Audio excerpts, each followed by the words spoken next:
Otters, Connor McDavid. From the London Knights, Mitch Marner. From the Western Hockey League's Brandon Wheat Kings, Nolan Patrick.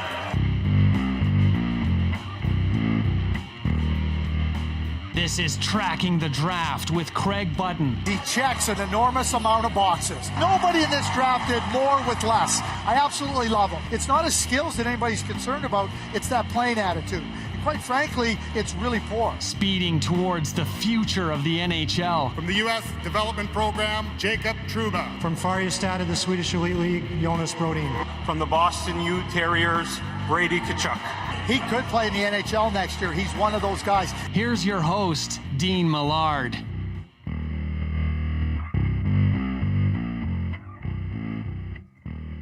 Hello there, and welcome to episode 13 of season 2 of Tracking the Draft with Craig Button. The director of scouting for TSN will be along very shortly. My name is Dean Millard, and this is where the stars of tomorrow are discovered. We're going to have a goalie edition. I am so excited about that. Jesper Wallstedt, Sebastian Cossa of the Oil Kings, Tristan Lennox, and a free agent from college, Dryden McKay, we will be chatting about today. We're also going to discuss what's going on with CHL players in the NHL, some expansion in the NHL and the UFHL that we can tell you about, and we'll chat about a few NHL rookies making their mark. One very early, Trevor Zegras, that shootout goal he scored. Whew, that was a wicked, wicked shot. So all of that still to come with Craig, who joins us courtesy of the UFFS hotline. Yes, the ultimate franchise fantasy sports platform is the most realistic out there. You can become a scout, or you can become a GM of a team. We do have an expansion franchise auction going on right now. We'll tell you all about that as we go. But scouting is so important. So you can become a scout. You can track the same players that Craig Button does. UFFsports.com, or follow us on our league Twitter handle at UFH League. So there you go. That is how we do things here on Tracking the Draft. And without further ado, let's get into it, shall we?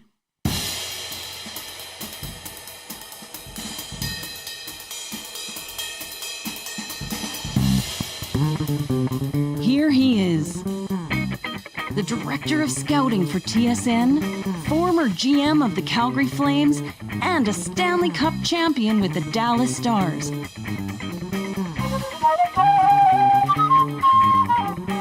Plus, he's a sharp-dressed man with a heart of gold and a passion to match it. Craig Button.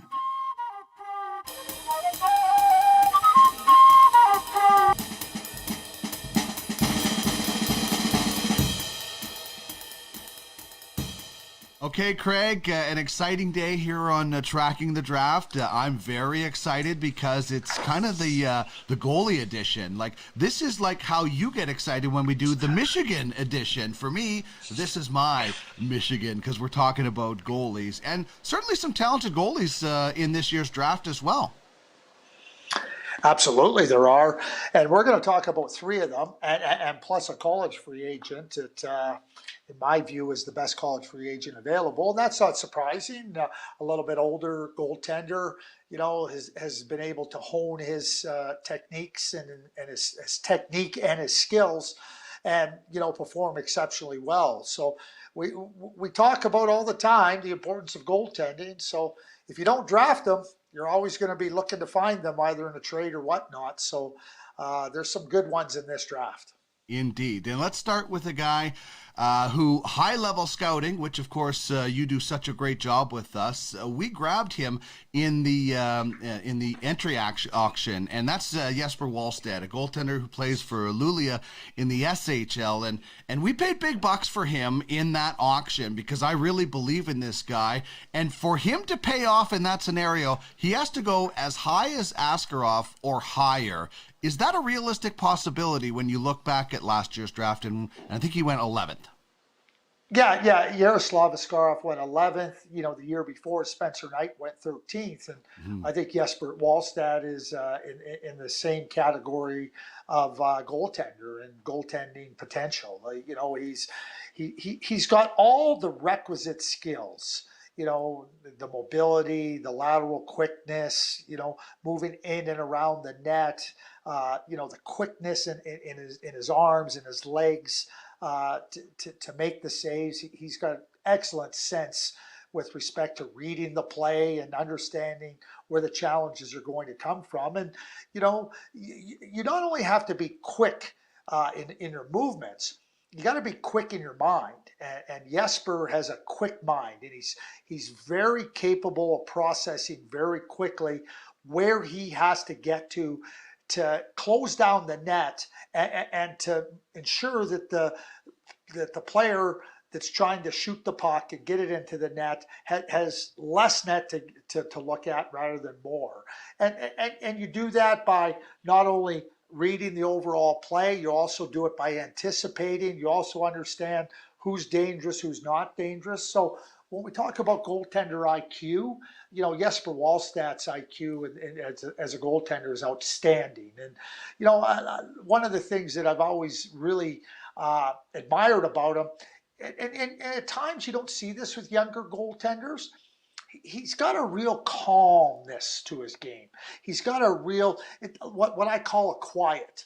There's not a lot of unnecessary movement. He moves kind of economically, but it doesn't mean he doesn't move quickly. And a lot of times he makes things look extremely, extremely easy because of the hockey sense and because of his economy of movement. And, we watched Henrik Lundqvist for a long time. And a lot of times, you take a Swedish goaltender, in this case Wallstedt, and you compare him to another Swedish goaltender.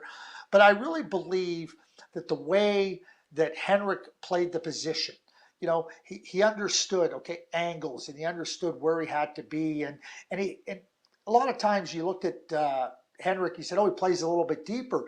But he played a little bit deeper because he had so much confidence in his quickness and so much confidence in his ability to read the play. I don't think that Jesper plays as deep, but he plays with the same sense of calm and the same sense of assuredness in the net that I think is a prerequisite for success at the National League level. Well, it's amazing. Henrik Lundqvist just motivating a generation of Swedish goaltenders, and proving that it's not where you're drafted, it's where you go. But Wallstedt is definitely going to be drafted high. What do you think about the fact that he's playing in the SHL? I think Askarov only played one game in the KHL last year, and I'm not saying the SHL is on the same level as the KHL, but playing against men, how do you think that impacts maybe scouts and teams' view of him, that he's already been playing with men? Well, here's what I would say. The Swedish Hockey League is an outstanding league. There's no question about it. And so the fact that Jesper is playing in the Swedish Hockey League at this age speaks volumes about his abilities. And when you can assess players that are playing at levels that are a little bit closer to the National Hockey League level, what it does is it gives you a lot more confidence in his ability to translate what he's doing now to the NHL. A junior goaltender at 17 or 18 years of age, he hasn't had the opportunity to test himself against higher competition with respect to pro leagues. And, that's ultimately what you're trying to do with respect to, assessing players and projecting potential. So when a player shows and demonstrates that he's got a lot of ability to perform at levels that more replicate the NHL, darn right, it gives you a lot more confidence. And I think that it's also important for Jesper to feel that confidence that he can make the step. So it's not just for the scouts and looking at him and evaluating him and ultimately selecting him, because he's going to be selected. It's also going to help Jesper tremendously as he moves to the next levels out of the Swedish Hockey League. All right, let's move on to a goaltender who's going to get underway Friday night. We're recording it on this Thursday. The WHL season is getting underway on Friday, and Sebastian Cossa, again, will be a big part of the Edmonton Oil Kings. He is with Edmonton. He's from Fort McMurray, and this is a guy that seems to have what every scout seems to crave when it comes to a goalie: size. He's 6'6", and I know that we talk about all the time, you don't scout with a tape measure, but being 6'6" for a goalie is an obvious plus for him, as long as he uses it to his advantage and isn't on his knees all the time. But having that size automatically makes scouts notice. Well, it absolutely does. Just like if you see a 6'6" centerman or a 6'6" defenseman, it's hard not to notice them. But Sebastian Cossa reminds me a lot of Jacob Markstrom. And, obviously Jacob is a big goaltender.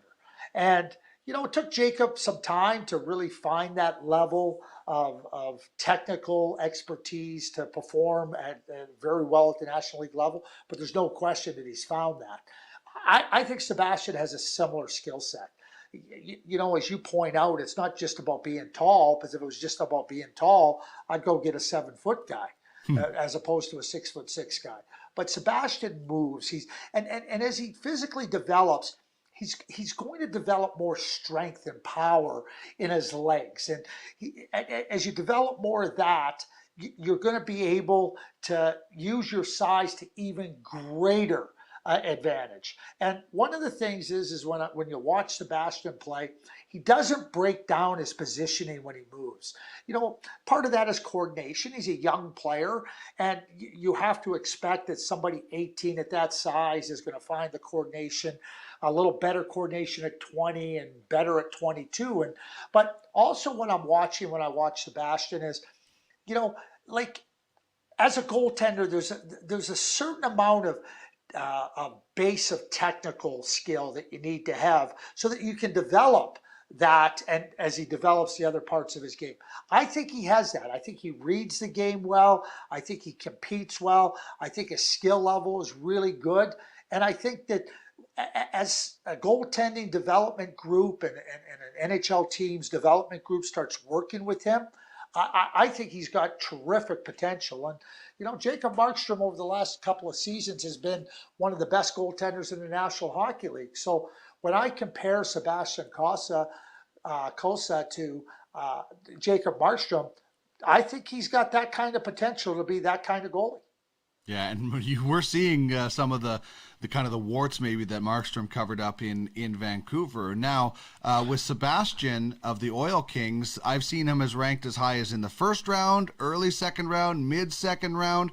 Do you think he's a guy who could slip into the first round, or do you see him more as that early in the 33, 34, 35 selection area? Yeah, and it bears repeating, Dean, is that a lot of times I look at 21 to 40 as all the same round. Right. You talk to teams that draft a player 34th and they go, well, we had him in our top 20, or, and that's a lot of times the case. So I don't really differentiate much between the 23rd pick and the 33rd pick. I know we always have to put an order in them. I look at him as a clear-cut number one goaltender in the National Hockey League. So to me, if that's what you want, then go and draft him. And so where does he fall exactly in the draft? I don't think he falls into the same level as Spencer Knight or Yaroslav Askarov or Jesper Wallstedt, but I definitely believe that he's right there next. He might, well, the next guy that we're going to talk about is the example, but as I talk about Jacob Markstrom, he was a second-round draft pick. Mm-hmm. Took him some time. He got traded from Florida to Vancouver, found his way. And I think Sebastian is a little bit more advanced, and I think the resources available to him are a little bit different than Jacob had when he was younger. So I think that Sebastian will find his way to the National Hockey League a little bit early. But if you're, as my dear friend Tim Bernhardt, who I worked with for a long time and a former goaltender, always said, he goes, if you don't draft goaltenders when you need them, how are you going to get them? And it's like any other position. What are you going to do, not draft defensemen? Well, at some point in time, you're going to need young defensemen. You're going to need young goaltenders. You're going to need young forwards. So if you don't draft them, how do you go and get them? Well, you can sign them as free agents. You can trade for them. But you're also reducing another opportunity by not drafting them. So when I see a goaltender that I think could be a number one goaltender, and I use a comparable like Jacob Markstrom, I'm not waiting to draft Sebastian Cossa. Yeah, Markstrom went 2 picks into the second round, and when he was playing at around the World Juniors in Canada and Sweden, had those great legendary battles in that tournament, he was considered the best prospect not playing in the NHL. And you're right, it just took him a little bit of time. Question for you, do you think goalies, I don't know if there's a position that is affected more by not being able to play right now when it comes to scouting. Do you think goalies would be in that category? Because some of them just haven't played that much, maybe if they're on an older team and they're the backup. Well, yeah, you're right. But one of the things that you're able to do is work on other aspects of your game. I always say this about goaltenders. And it's true of goaltenders at the NHL level. When you need to refine certain things and develop certain areas of your game, in the case of a younger goaltender, it's really hard to do it in games. What you need to do is refine that and work on it, in practice, out of the game situations. What you want to do is have the game situations as a test, but and those tests are important to see where you stand and where you're at in that development curve. But a lot of your work is done outside of the game in terms of developing your technique and refining the different areas of your game that are necessary for success. So I think for goaltenders it might be just a little bit different than it is for skaters. Yes, the games are really important, but I think real essential work is done in the practices, and the games really serve as the test. It's like an exam in university, Dean. You know what? The exam is hard, but it's all the prep work, all the studying you do before the exam, which will determine how well you do on the exam. That's how I look at goaltending. Very good analogy. All right, let's talk about Tristan Lennox for a second. Now, he's with Saginaw last year at the OHL. He's on the Toronto Marlies roster of the AHL, and that's a little bit strange. I don't think I've seen this before, but he has a late birthday. He wasn't eligible for last year's draft, but he is eligible for to be on the AHL roster this year. I don't know if I've seen this before, but it's quite interesting, isn't it? Well, NHL teams are allowed to have amateur players on tryouts. So, you can bring them in and put them on tryouts. We see lots of, we see players that come in on tryouts. Now, the interesting thing is that Tristan, it's usually with undrafted free agents that you put in on tryouts. I've never seen a case where a player that's in his draft year that's obviously undrafted is able to do this. But there's allowances that have been made over the course of this year with the pandemic. So again, it goes back to practicing, right? It goes back to refining those skills and working on your technique. And I think for Tristan that that's a really good opportunity for him to do exactly that. Tristan reminds me a lot of Mackenzie Blackwood at the same stage, and Mackenzie had a lot of really good, I don't want to say underdeveloped, and I don't want to say raw ability. He had, skills and ability that needed refinement. And I think that's the same thing with Tristan. I think Tristan's, I think Tristan has a lot of potential. I don't think he's going to be drafted in the first round. I could be wrong, but I think he like Mackenzie Blackwood, is a player that's going to be drafted in the top 50 picks, maybe top 40, and he's going to need some time. He's going to need some time to refine his game. But I see a lot of terrific elements in Tristan's game that can allow him, and again, I'm going to be very clear here, that can allow him to be a number one goaltender in the National Hockey League. Well, and he's getting a good look at at least being around a pro environment. So it's it's like what we talked about with Wallstead. He's just going to be facing stiffer competition, even if it's just in practice. It's going to benefit him. Well, practice is important. For Tristan, he's going to face players that can shoot the puck at a different velocity with more accuracy than he's facing at the junior level. I go back in time a little bit. Dean, and they used to have it ran for 3 years. It was called the All-State All-Canadians, and it was put on in conjunction with the NHLPA, and they invited 42 of players across Canada in a certain age group. They were 15 at the time. And so these were the best players, and they came in, and the NHLPA did work with them, and Gary Roberts did work with them. At the end of it, they had skill people working with them, and then TSN would broadcast a game, with the two teams, at the conclusion of the week. So being part of TSN, I was able to, have an inside look at what was going on with the drills and spend time with the players. We did work with them on media and talking to them, so it was really good. But this one year, Tyler Seguin, they always had NHLers that came in as guests and coached the team and went on the ice with them. And so these young goaltenders, 15-year-old kids, came were out there, and Tyler Seguin was there. So this one day, a couple of these goaltenders were saying, "Tyler, shoot on us, shoot on us, shoot on us." Now these are kids that are at the top of their age group in terms of talent, and they've been identified, right? So Tyler stands there. So the one kid's in the net, the other kid's off to the side, and I'm standing right in the corner here. I'm watching, and so kid goes. So Tyler's probably 25 feet away, and he's in the slot, right? He says, "Okay, you ready?" And he says, and the kid in the net goes, yeah. So Tyler just, bang, it's in the top corner. The kid doesn't even move. And you can kind of just see him, right? Just, whoa. So Tyler goes, "Okay, watch my stick, read the puck off the stick." He goes, "Are you ready?" And the kid goes, "Yeah." Boom, top shelf, right again, right? And the kid is like, whoa. So anyway, third shot comes. Tyler goes, "Listen, watch my stick. Watch how the puck's coming off," right? He goes, "I'm going top glove again. So I'm going to tell you right now where I'm going, so you can't tell me you're not ready." He hits that top corner again, right?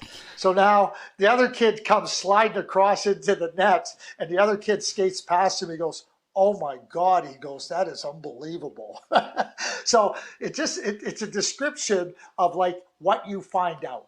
How much harder the players shoot, how much more accurate they shoot, how they disguise their shot. So as we talk about Tristan and we talk about Jesper Wallstedt, these are really good, beneficial learning experiences for them to go through, just as it was for those two 15-year-olds. And they can all talk about how Tyler Seguin was shooting on them.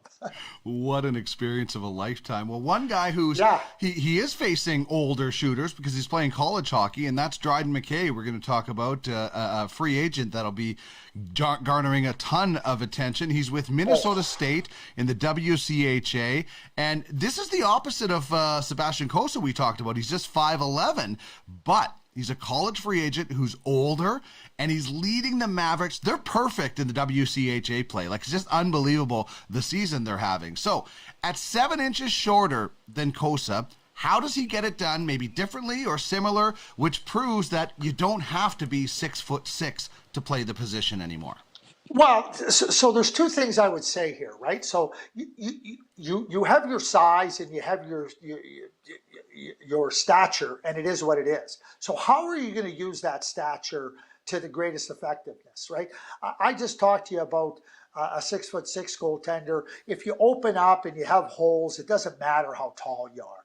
Mm-hmm. And if you're not as tall, how are you going to use those abilities? I think Dryden is a little bit taller than he's listed at right now, but he's got 8 shutouts. 8 shutouts. Okay, you look back at last year. You look back at the previous year. At some point in time, you have to start to say this isn't accidental. There's enough ability here for Dryden to take the next step, because to this point in time, he's not just demonstrating that he's capable. He's pretty much demonstrating that he's unbeatable. So now you're talking about a college free agent, right? Which I always say, zero downside to signing European and college free agents. Because number one, at this age, it's only a 2 or a 1 year contract. So now you get them into your system real quick. They're a little bit older. They're a little bit more ready to take advantage. And with what he's done at Minnesota State, I'll make the bet. I'll make the bet. I'll put him in. I'll see what he can do in the American Hockey League. Because as I just pointed out, you go back he played in the USHL. The Madison Capitals were not a very good team, and his numbers were good there. And now he goes to Minnesota State. Oh, wait a sec, he keeps doing this. I'll tell you a story about Eddie Belfour. Eddie Belfour in his draft year was playing in the Manitoba Junior Hockey League. And so the draft at that time, I think it was about 12 rounds long. And so, we had scouts everywhere along the line. And, the subject of Ed Belfour came up, and our regional scouts, were asking about them, asking about Ed. Like, nah, he's not good enough, not going to be drafted. Yeah. 12 rounds. We're talking 12 rounds here. Okay, so which is fine, and you trust your people. It's not about right or wrong, right? He goes to North Dakota. So this is right after the draft in June, the previous year, watching, trying to understand, and you have to trust your regional scouts. If you don't need them, but you trust them, and it's good. Nobody drafted him, just for the record. So it wasn't like somebody drafted him and we were on it. It's just, hey, what do we do?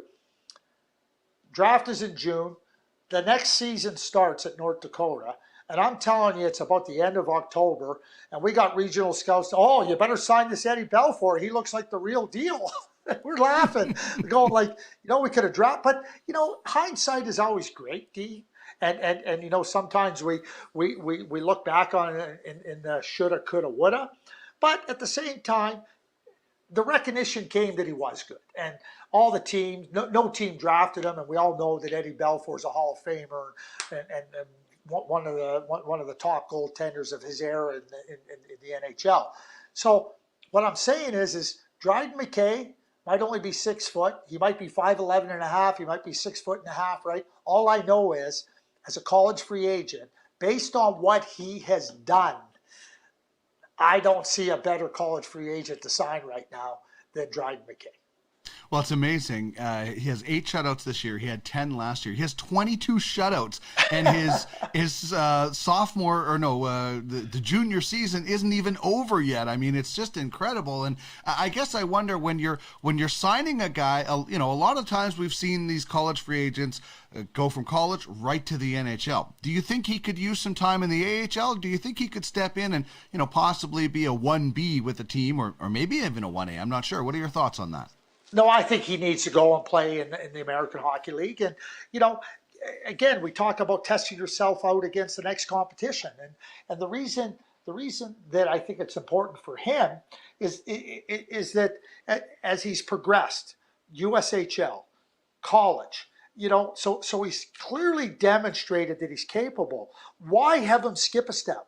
Just have him go there and let him get his feet wet there and continue to demonstrate that what you've seen and why you've signed him, that he's going to be able to take advantage.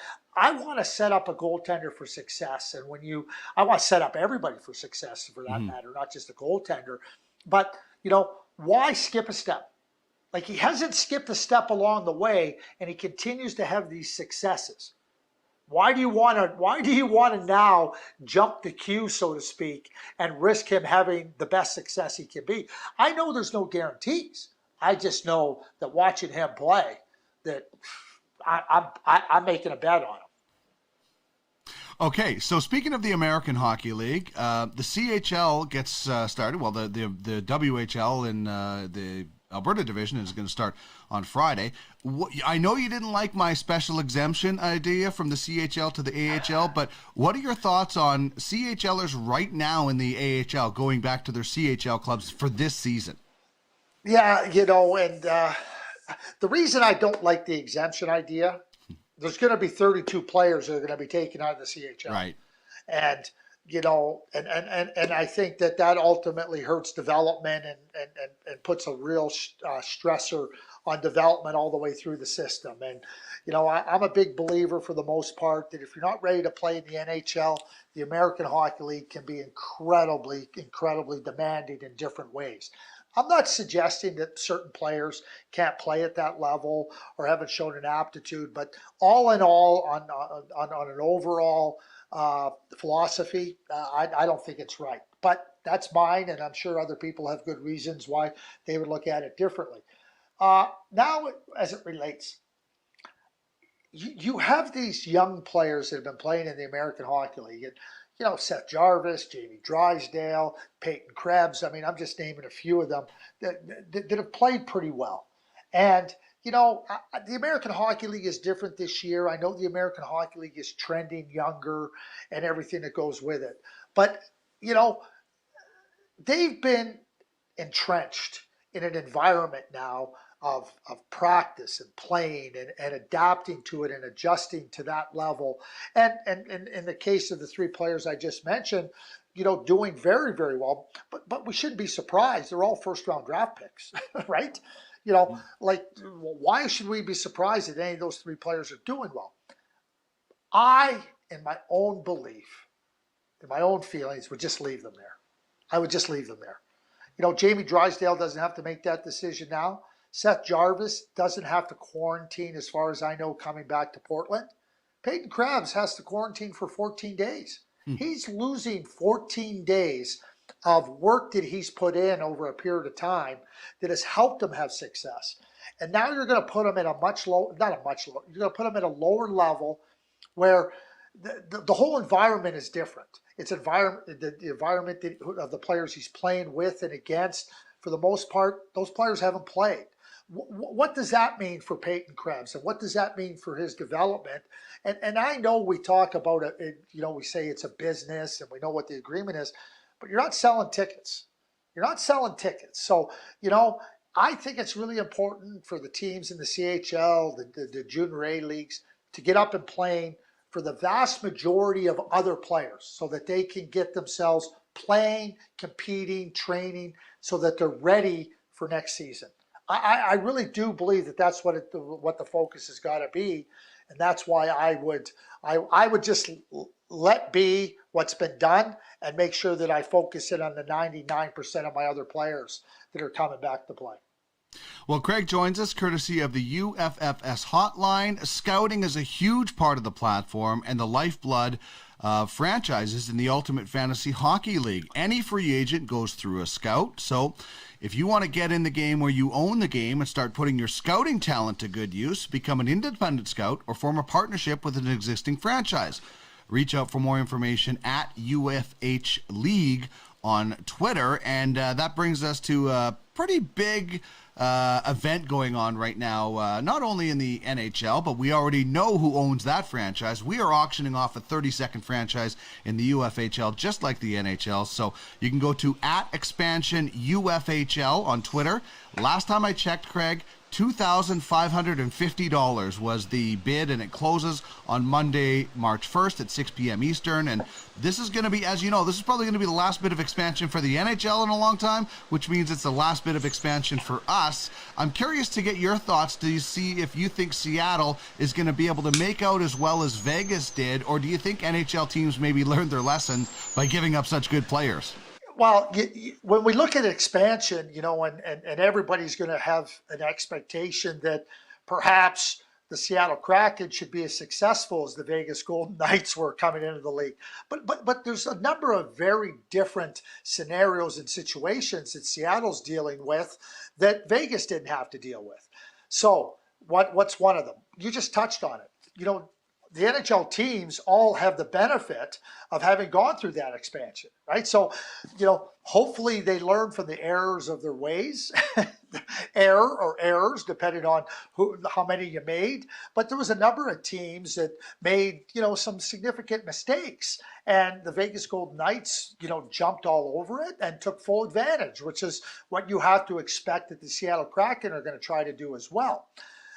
Number two, a number of the situations that occurred with Vegas were because teams had got themselves into cap problems, salary cap situations, right? Well, guess what, Dean? Some of the NHL teams are still in salary cap problems. So are the Seattle Kraken going to be able to take advantage of some scenarios? Yeah, absolutely they are. 3, we are dealing with a flat cap. Because of the pandemic and what's going forward here with respect to revenues and what's been agreed upon between the NHL and the NHLPA with respect to the salary cap, that's flat. So that's going to create some different opportunities for the Seattle Kraken. one of the things they don't have an advantage of is they haven't been able to have the same volume of observations on players, since last March. Yeah, I'm talking about NHL players. I'm talking about American Hockey League players specifically. Who is the William Karlsson out there? Who is that guy? Who is that player that you really feel has potential and that you can pull out of there and try to assess that and put them into your team?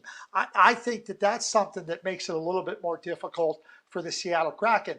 They have lots of observations. They have lots of very skilled and talented scouts and lots of great leadership with Ron Francis, but you still have a gap there, and so that gap is going to be different. That gap is going to present different challenges for the Seattle Kraken. And again, how Vegas came into the league and what they were able to do and how they were able to take advantage. Seattle will be able to take advantage in some of those same instances, and there's some that they won't. But I think where Seattle ultimately is positioning themselves is, hey, listen, we want to be competitive. We want to be good. I think that goes without saying. But it's also about building and building and building. And it's not about being a team that wins 14 games in expansion. It's going to be about being a competitive team and ensuring that they're building for the future. Because this is a long-term objective. The short term matters, and they're going to address it. But I think that, given everything that occurred with the Vegas Golden Knights, similar opportunities are going to present themselves for Seattle, and they're going to be able to take advantage of a flat salary cap that Vegas didn't have an advantage of. So there could be more teams in the salary cap problem than Vegas had, which would ostensibly lead to more opportunities. So, who's to say that they can be as good? Maybe they have a chance to be better. Yeah. That's pretty hard to do. They'd have to win the cup in their first year, right? Yeah, that would be pretty impressive. But it's going to be interesting. It's going to be fun to watch. It's also going to be fun to watch and see what the expansion franchise sells for in our league. Over $2,500. It tells you that this is high stakes, high rewards fantasy gameplay that we're all involved here. And that's great to see. We're going to have to go through the expansion draft as well and, worry about players getting taken away. But that's the beauty of our league, is it mimics everything about the NHL. So you feel like you're really in it. And thanks to you, we get a lot of knowledge and help when it comes to our scouting base anyway. Well, I'm thrilled to be part of it. But you know what, Trish, all she has to do, and we have to remind her of this, is that you only need to lose one player. That's right. Kenny Holland. Right. He kept telling George McPhee and Kelly McCrimmon, as hard as they tried, as much as they phoned him and said, we're going to take this guy, what will you do here? Kenny kept saying, we're going to put our protected list in and you're going to be able to choose one player. And they would phone him again and he would say, we're going to put our protected list in and you'll be. The teams that got themselves into trouble were the ones that, we got to do this. We'll give you two players. And like I said, Vegas tried with Kenny and Kenny said, we're going to put our protected list in and you can take one player. You only have to lose one player. Yeah, that's right. It is, isn't it? All right, quickly, let's wrap up. I'm going to give you a choice of who you want to talk about for NHL rookies that have been impressive. And I know some of them have only been in the league a very, very short time this year, but Bowen Byram, Trevor Zegras, or Kirill Kaprizov, all three have been very, very exciting to watch this year. Well, Zegras is just early in his career, right? Mm-hmm. And I think he's a fantastic player. And, you look at the Anaheim Ducks, who are really struggling to score. I think Trevor Zegras is a player that they need to get right in there and let him play, and he'll help them with their offensive woes. But, he's only played a couple of games, so it's hard to put him in any type of leaderboard for Rookie of the Year.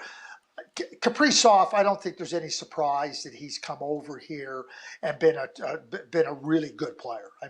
He's had massive success in the KHL and on the international stage, and he's carrying that over here to the National Hockey League, and a real top end player.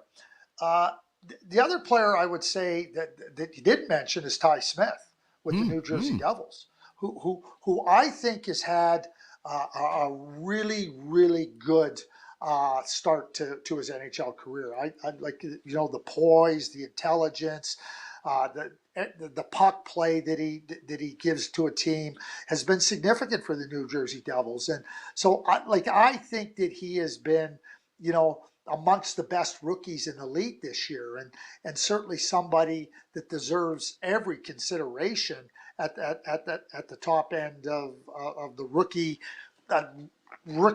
I guess, best rookies in the league at this point in time. So, a little bit of patience as you start out, but I mean, he is definitely one player that I don't think he's being overlooked, but I think he needs a little bit more PR pumping.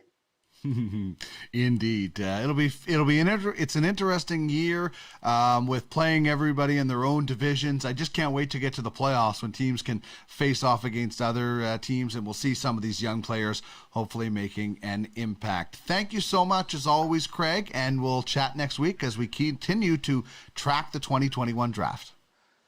Yeah, we will. Thanks, Dean. Have a great day. This is a serious message. Craig Button joins us on the Ultimate Franchise Fantasy Sports Hotline. Become a scout and make money while providing prospects to the Ultimate Franchise Hockey League. What you talking about, mister? Pay that man his money. I'm your huckleberry. Check out the details at www.uffsports.com. It's serious. I like it a lot. I said we got a winner. UFFS. You own the game.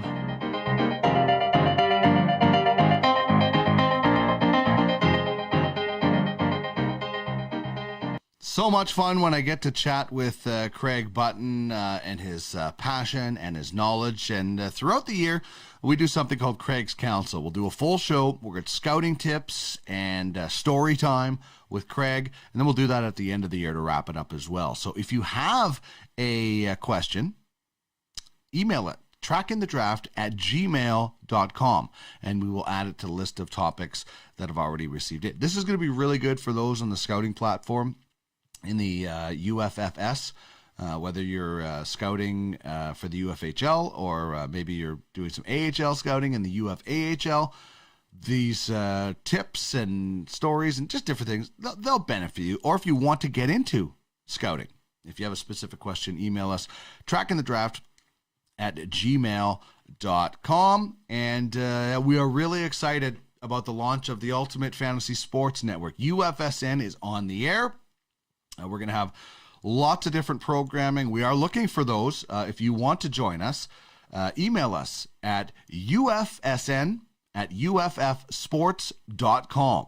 Hit us up with an email, and if you have a fantasy show that you'd like to get on the network, we'd love to chat. So hit us up at ufsn@uffsports.com.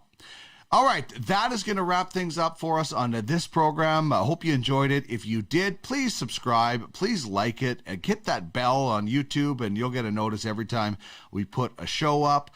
It's so much fun. If you'd like to advertise on this program and join us, it's trackingthedraft@gmail.com. And if you're looking for other podcasts, check out podcastalley.ca, where I have a number of different shows from the sports to cannabis education. A big thanks to you, the listener and the viewer, for tuning in every week. And of course, thanks to Mr. Craig Button for his passion, his knowledge, and his time. That is going to wrap things up for us on this episode. We're back again at our regularly scheduled time of Wednesdays. Unfortunately, with the Claude Julien situation, Craig was just way too busy on Wednesdays, so we'll hopefully get back to Wednesday next week. Big thanks to Craig Button. My name is Dean Millard. This has been Tracking the Draft, where the stars of tomorrow are discovered. See you next week.